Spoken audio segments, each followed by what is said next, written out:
buenas tardes, queridos televidentes. Mi nombre es Luis Díaz y este es su programa Foro y Chichita. Este es el primer programa del año y hemos comenzado, primero, feliz año para todos, pero hemos comenzado el año llenos de noticias, no solamente a nivel nacional, sino a nivel internacional con esta situación que está aconteciendo en Francia.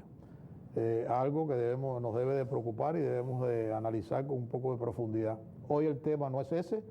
Hoy el tema es la gobernabilidad de los Estados Unidos ante este cambio que ha sufrido Estados Unidos en su sistema legislativo, un partido, y el ejecutivo con otro partido. Se hablaba de que iba a haber un enfrentamiento entre el legislativo y el ejecutivo. Comienza el año con un enfrentamiento entre el ejecutivo hacia el legislativo, porque ya el presidente pues antes de terminar el sistema legislativo, de mandarle a su mesa la aprobación de estos cambios, ya él dijo que lo iba a vetar. Y ese es el tema que nos trata hoy y qué impacto puede tener en nuestras vidas. Sin lugar a duda también comienza el año con un mejoramiento económico en los Estados Unidos, no solamente en el desempleo, lo hemos visto en la bolsa y lo hemos visto en el crecimiento económico. Es decir, al parecer estamos saliendo con esa lentitud, pero estamos saliendo del problema económico de los Estados Unidos. Para eso para analizar, tenemos con nosotros a Julio Schilling, politólogo y un analista político certero, y por supuesto al periodista Gustavo Godoy. Estamos bien, que lo veo que se ha reducido un poco su barba, no sé si es que está tratando de evitar de parecerme usted. Pues a ambos, feliz año. Igualmente. A ambos, pero comenzamos con un año bastante movido. Esperemos que termine pasivo y sin problemas, pero ha comenzado demasiado caliente. Mi introducción, Julio. Viste, creo que hay un choque, espero que no sea de trenes, que es fuerte, entre el sistema legislativo y el ejecutivo. ¿Qué podrá hacer el país ante esa situación?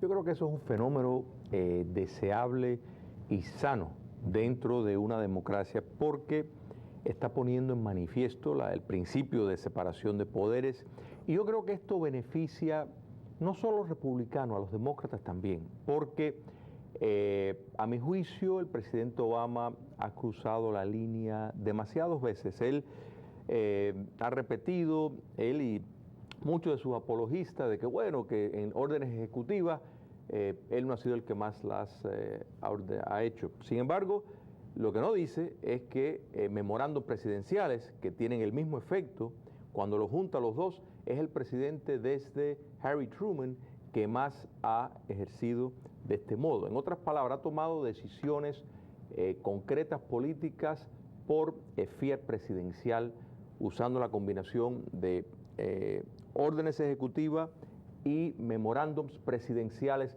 que para efectos prácticos es la misma cosa. Entonces, esto es un precedente porque viola el principio de la separación de poderes y el entender la rama legislativa, el papel que tiene.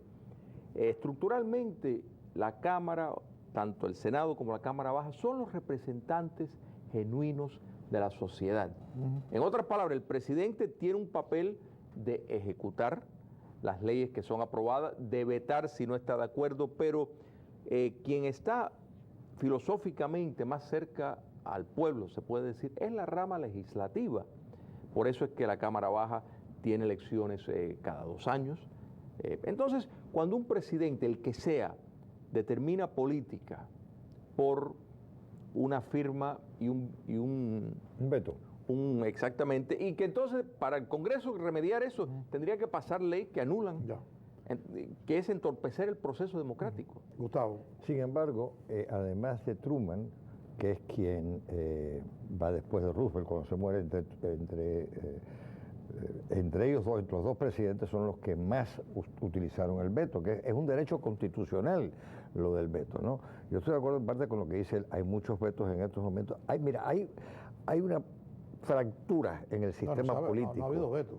Bueno, el presidente no ha vetado nada, pero estamos hablando de acciones ejecutivas. De acciones ejecutivas, correcto, sí, básicamente. Okay, pero hay una fractura grande en el sistema político, yo presiento en estos momentos. Se ha politizado, se ha polarizado mucho más, ¿no? Y creo que en este programa tú y yo lo dije hace un par de semanas atrás, que lo que proyecta, y ojalá esté equivocado, es que va a haber más confrontación que legislación. Y yo creo que eso es un desastre para la nación en todo momento, ¿no? O sea, ¿tú crees que va a impactar al ciudadano? La esperanza que yo tengo es que Mitch McConnell, que es el que está al frente del Senado en estos momentos, se ha dado cuenta del peligro que existe en estos momentos, de que estos son dos trenes que están yendo en el mismo carril, uno frente por frente al otro. Fíjate que no solamente es dentro del Partido Republicano los problemas que tienen el gobierno, pero es en el demócrata también. ¿Qué pasa? Estuvo en vilo la reelección de Boehner al frente de la Cámara de Representantes, porque los grupos más conservadores lo consideraban que era un individuo o que era un jefe de la Cámara que era muy suave y muy de centro, por no decir centro izquierda. Había una campaña de mercadeo en cuanto a eso más grande. Correcto. Que en realidad lo que pasó, porque salió en la primera vuelta. Sí. No hubo que ir a una segunda. Pero hubo esa tensión también. Dentro del Partido Republicano también existe esa tensión, ¿no? No te olvides que tienen que tener 60 votos, ¿ok? En este caso, el Senado para poder hacerlo. Y el factor veto está ahí presente, que es constitucional. Así que creo que vamos a ver, desafortunadamente, muchos vetos, vamos a ver qué va a pasar y menos comunicación entre las dos cámaras. Vamos a ver qué va a pasar cuando reciba, y más específico, una de las leyes que le van a mandar, que es la del petróleo, el Keystone Pipeline. Ya el presidente dijo que lo iba a vetar. Que le iba a vetar, pero los votos en el Senado, sí. Cuando se aprobó la vez anterior, habían sido 67. Quiere decir que va a salir con bastante mayoría del Senado, en el cual muchos de los senadores se van a tener que enfrentar a elecciones en 2 años, y eso puede provocar de que muchos se estén cuidando de cómo van a votar, porque la idea es ahí va la cuestión. ¿Cómo? Que ahí va la cuestión. Se están cuidando mucho. Fíjate que yo creo que es uno de los grandes peligros que tiene esta sociedad en las elecciones parciales que hubo en noviembre, que tradicionalmente las elecciones parciales no tiene tanta participación. Menos del 37% de las personas fueron a votar. Entonces creo que hay un mensaje que hay al mundo político de que no están satisfechos, de que no tienen credibilidad, etcétera, etcétera. Pero el que salió a votar también mandó un mensaje que quizás tal vez el presidente no está leyendo, y esa es la pregunta que quiero hacer ahora, en el cual ganaron, el partido opuesto ganó más curules en la Cámara y también en el Senado. Es decir, si miramos eso como algo representativo de cómo piensa, sin lugar a duda hay un mensaje. Piensa que más en los gobiernos estatales, correcto, más gobernadores del partido opuesto y más control en el Capitolio del partido opuesto. Quiere decir que hay un mensaje, si es, aunque es poco la participación, pero hay un mensaje también. Es la primera vez que el Senado, el Partido Republicano lo toma en 8 años.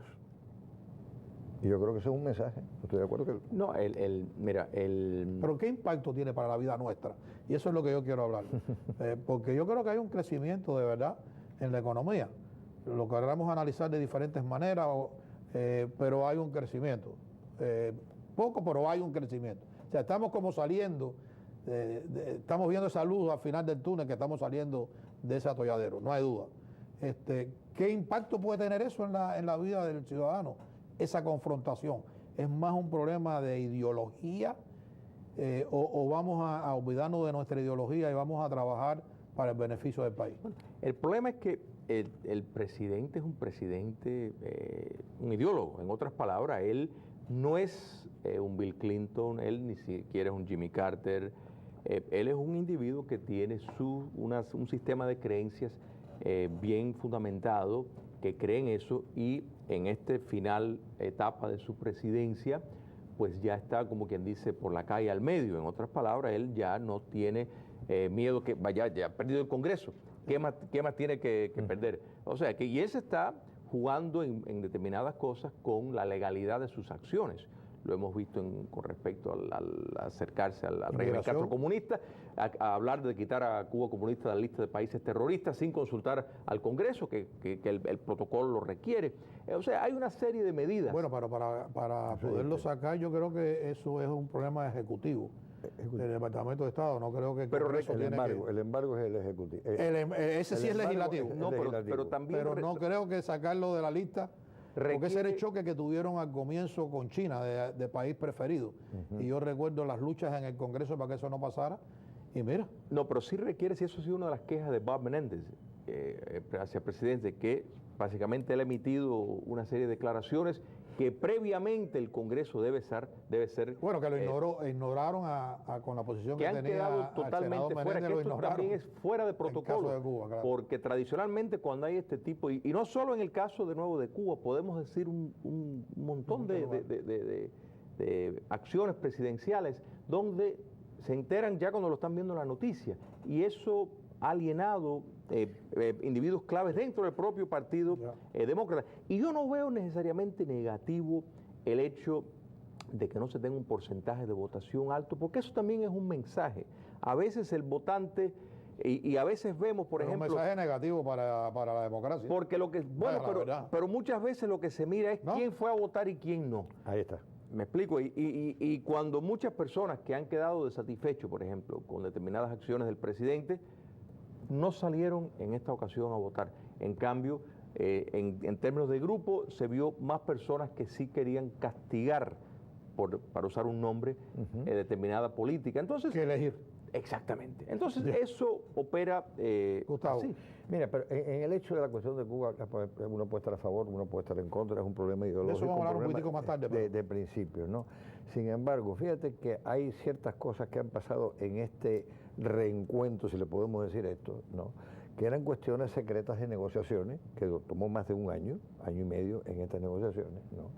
Y que creo que posiblemente de llegar a esto, si se hubiera hecho público en ese momento, hubiera causado más problemas. Ahora, yo no creo que ningún presidente de los Estados Unidos de Norteamérica, independientemente de su postura política, ¿ok?, iba a tomar una decisión como esta sin contar con el respaldo de los grandes comerciantes de los Estados Unidos, Gustavo, que son los que quieren hacer negocios. No quiero abordar ese tema porque lo voy a abordar un poquitico más adelante. Lo que quería era terminar el tema de estos dos ramas del gobierno, ¿no? El legislativo y el ejecutivo, del enfrentamiento que impuesto puede tener en nuestra vida cotidiana. Vamos a estar pasando entonces proyectos de ley para que se conviertan en leyes de los que sabemos de que el presidente los va a vetar, para tener entonces en récord quienes votaron a favor, para utilizarlo como una maquinaria política, un acto político colectivo, o vamos a legislar para tratar de sacar del hueco en las áreas que hace falta mejorar el país. Ese era un punto que quería terminar de redondear en este choque de trenes, como tú mencionaste. Bueno, yo creo que Schilling está de acuerdo, ¿no? Es que la presencia que ha tenido en estos momentos Mitch McConnell al frente del Senado, él se da cuenta de que buscar más confrontación que se pudiese suavizar o eliminar es la ruta que debe seguir el Senado. ¿Pero por qué Porque tú si hablas de que McConnell quiere un enfrentamiento cuando ahora en el comienzo ha sido de la Casa Blanca el enfrentamiento antes de legislar? Pero se sabía, ya se había dicho desde antes, pero es que yo creo, no se debe, que el presidente no está en desacuerdo, no se debe de legislar, aunque sea beneficioso para el país. Eso son extremismos, yo no creo en el extremismo. Okay. No, yo no creo en el extremismo, yo creo que se da cuenta de la parte frágil que tiene el gobierno en estos momentos, aunque tenga la Cámara de Representantes y que tenga el Senado. Si el tiempo se está invirtiendo en estarse peleando y peleando y peleando, en vez de llegar a una ¿Cómo se puede evitar eso? Mira, yo pienso que, mira, cuando miramos el récord del presidente, básicamente la ley de reforma sanitaria es su único éxito, en el sentido de que él se va, es el legado. Ya hubo un cambio en la Cámara sobre eso y ahora va para el Senado. Claro, pero sobre esa particular. Es el legado. Entonces yo veo que yo palpo que él está, que él siente que se le ha negado su lugar en la historia por lo que él considera es la obstrucción de los políticos republicanos a gran parte de su agenda política. Entonces, el estar emitiendo memorandos presidenciales, órdenes ejecutivas, es su forma de decir, lo voy a hacer con o sin usted, bueno, literalmente lo ha dicho. Pero yo vuelvo que considero que es sano la noción, incluso a veces de tener el gobierno dividido de la rama ejecutiva de un partido y la legislativa en otro. Han habido muchos presidentes que han funcionado así exitosamente Y no se debe de ver de una forma necesariamente negativa, porque al final obligatoriamente se llega al consenso. El proceso político lo requiere. Y la historia lo ha probado. Correcto. La historia lo ha probado. Yo sí creo en que estamos caminando sobre tierra movediza en estos momentos, ¿no? Sin embargo, vemos una mejoría. Por ejemplo, esta semana salieron las cifras del desempleo. En estos momentos ha bajado el 5,6%. Correcto. Vemos que la bolsa es una cosa volátil, pero que no depende la bolsa es confianza. No, y la bolsa ha estado inestable. Bien dijo el presidente en un discurso al comienzo, de que no se podía medir la economía por las transacciones bursátiles, porque la bolsa sí sube 300 puntos un día y baja 300 puntos el día anterior. Se quiere decir con eso de que no se ve una estabilidad, pero no hay duda ninguna de que ha roto récord. El punto en el que yo me basaba era si íbamos a estar más preocupados por la visión política de cuál sería mi función en el sistema legislativo para poder pasar proyectos de ley. Ese era el punto en el que yo me quería basar. ¿Crees tú que eso va a influir mucho? Yo me siento más tranquilo sabiendo que este presidente tiene... O sea, que la noción de frenos y contrapesos, checks and balances, está funcionando saludablemente. De manera que yo estoy más tranquilo teniendo un presidente ideólogo de un partido y un Congreso en las manos del otro partido. Hay más balance, hay un balance y hay más representación de la nación. Exactamente. Es decir, que de ambas partes, porque cuando se dice que estamos dispuestos a negociar, hay que ceder de ambas partes. Y entonces eso el pueblo es el que va a evaluar para en las elecciones del 16 se vea en realidad cómo va a terminar esta situación. Exacto. Porque hay leyes, ya se tocó en la sanitaria, como tú hablaste, de cambiar de 29 horas a 40 horas.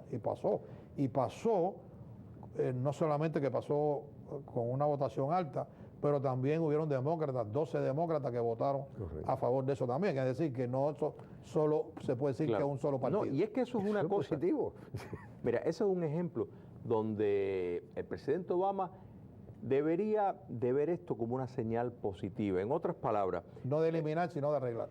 Correcto. Precisamente si está teniendo un movimiento del Partido Republicano para modificar determinados aspectos de esa ley, eso es una cierta aprobación de esa ley, debe darle una señal de bienvenida, porque eso quiere decir que la ley está aquí para quedarse.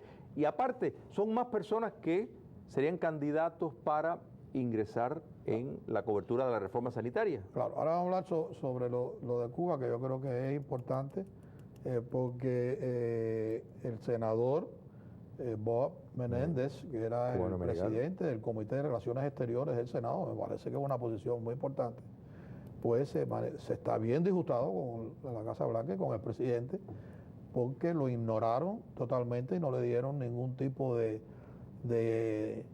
información en los 18 meses que estaban negociando, que el presidente del Comité de Relaciones Exteriores del partido que está haciendo eso, pues no le diera ningún tipo de información y se siente totalmente disgustado sobre eso, que no le pudieran por lo menos alguna opinión al respecto.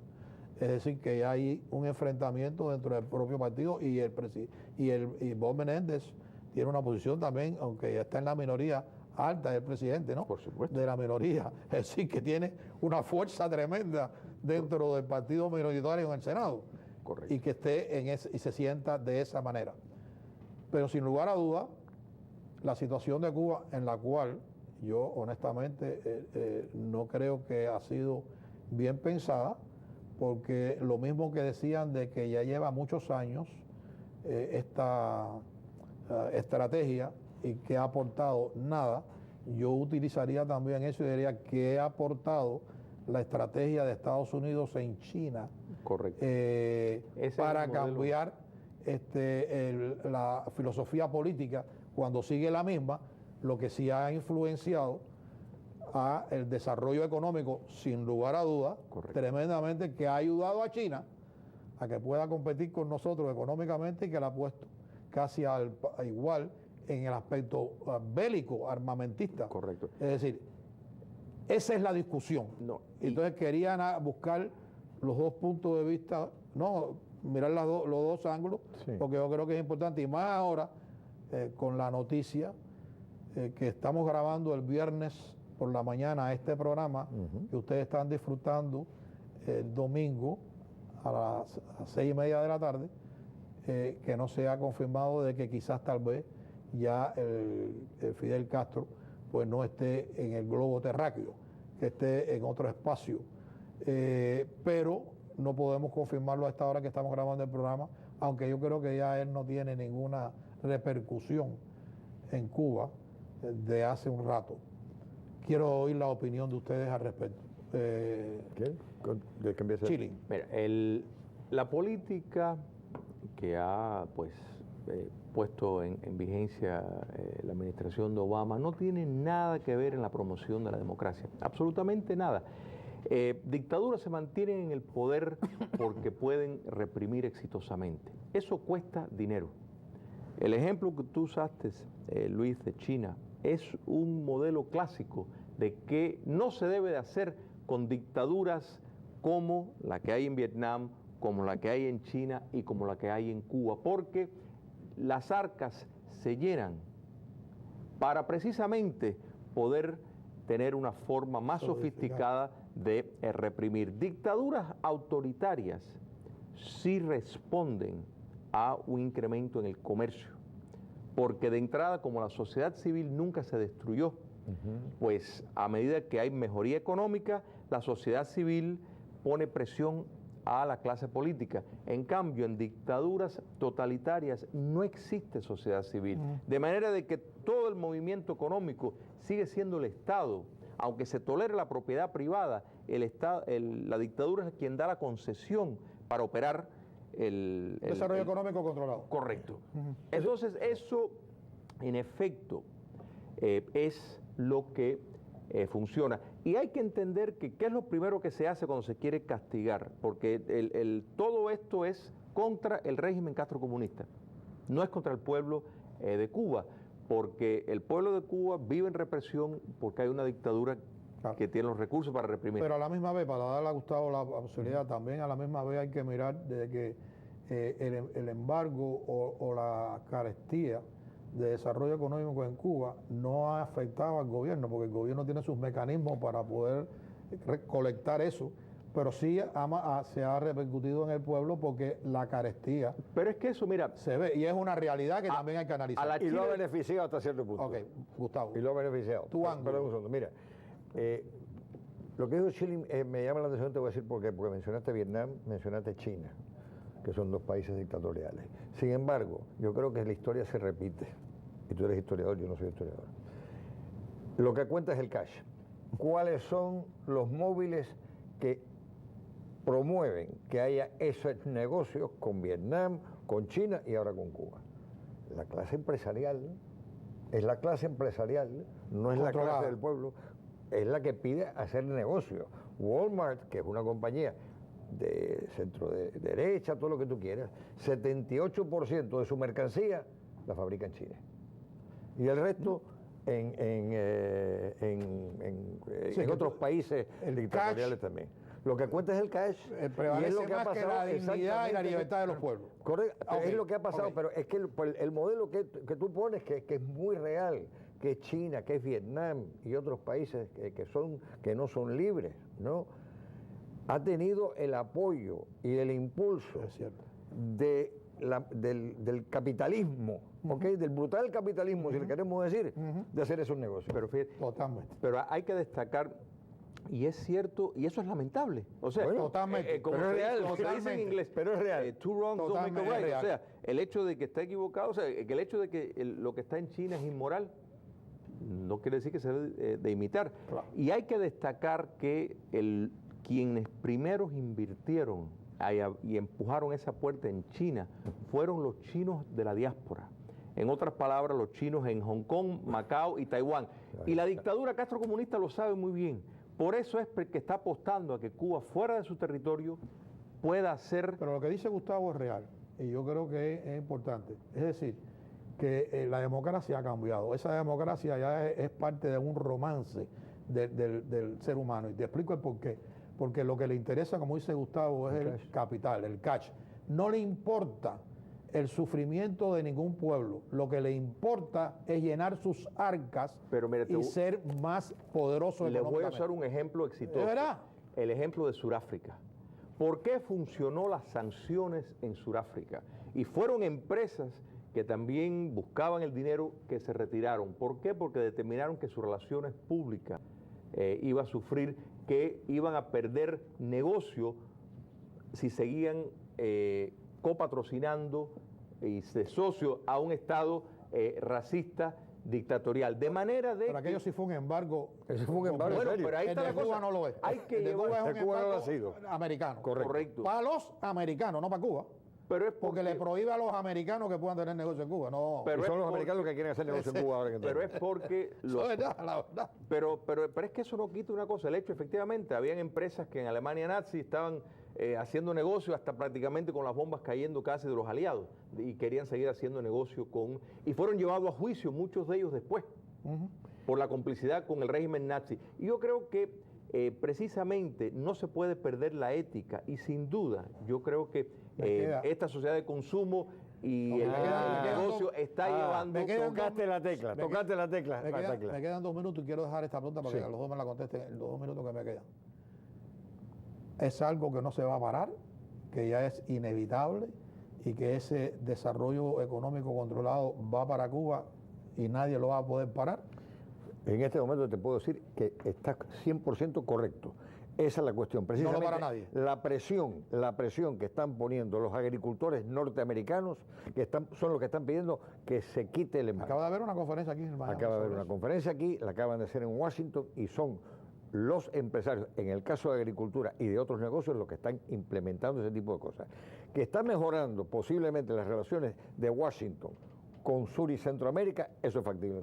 No podemos permitir que la amoralidad se convierta en inmoralidad. Yo creo que hay que apostar a un mundo mejor y poner presión y hacer caer en ostracismo y en ridículo y en la vergüenza de empresas que quieren comerciar con dictaduras. Yo creo que hay que aspirar hacia ese mejor mundo. Pero la política está basada en el negocio y la política está basada en el dinero, porque para llegar al Senado y a la Cámara y a la Presidencia hace falta dinero. Si fueran financiadas públicamente las elecciones, no. Bueno, pero no lo son, no lo son. Le agradezco a ambos y esto es un tema que vamos a seguir discutiendo porque yo creo que sí vale la pena. Aparte, tenemos que entender bien la dinámica de la nueva democracia que ha cambiado. No es el romanticismo como nosotros la vemos, ya tiene otro...